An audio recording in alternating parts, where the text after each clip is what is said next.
Hindi na masyadong malamig kanina. I'm good man. So you shovel the snow. Yeah, if you live in the house, you have to clear the perimeters. You have to shovel. You have to snow blower.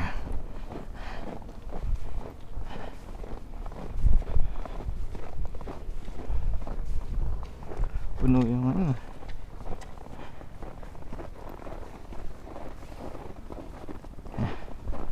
Yan. We're walking under the bridge. Under the bridge.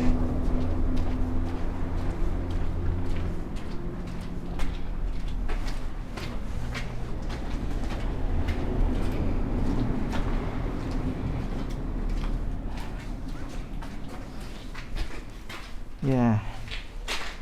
So if you live in a house, you are required to clear the surroundings, clear the snow around the area of your house.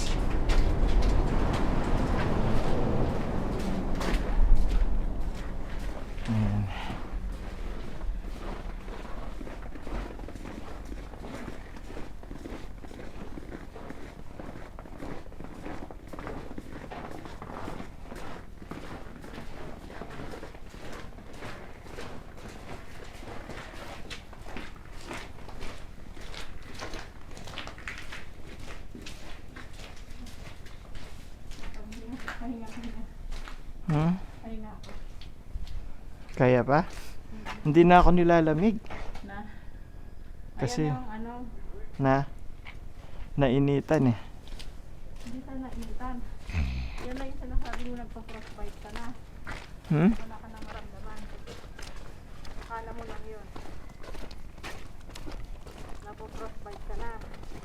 Hindi, yung kamay ko kanina nilalamig eh.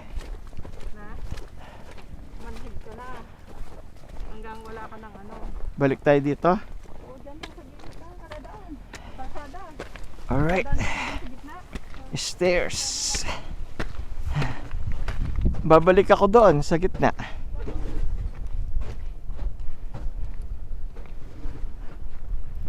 Tingnan mo yung aso. Galing.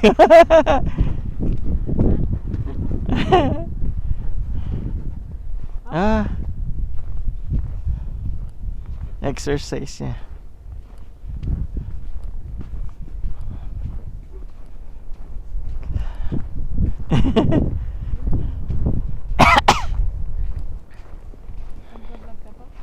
Na? Oo ba? Kaya huwag kang magre-reklamo.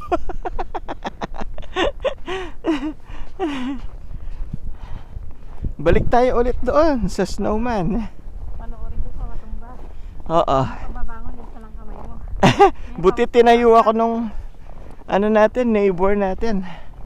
Thank you to our neighbor here. Those two couples. Yan, tinulungan nila akong tumayo dito kanina. Natumba ako. Pagbaba ko dun sa dito sa sidewalk, yung saan kanya tinulungan, dun din ako natumba eh.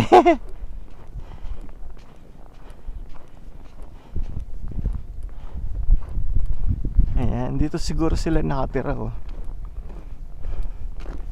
Nilinis nila yung paradana sa sasakyan nila.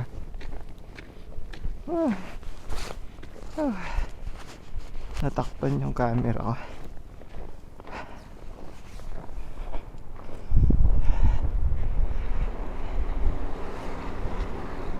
Ayan, dyan ako natumba kanina.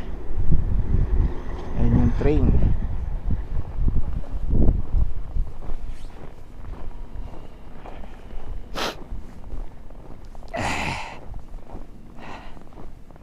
Tapos na ng grocery.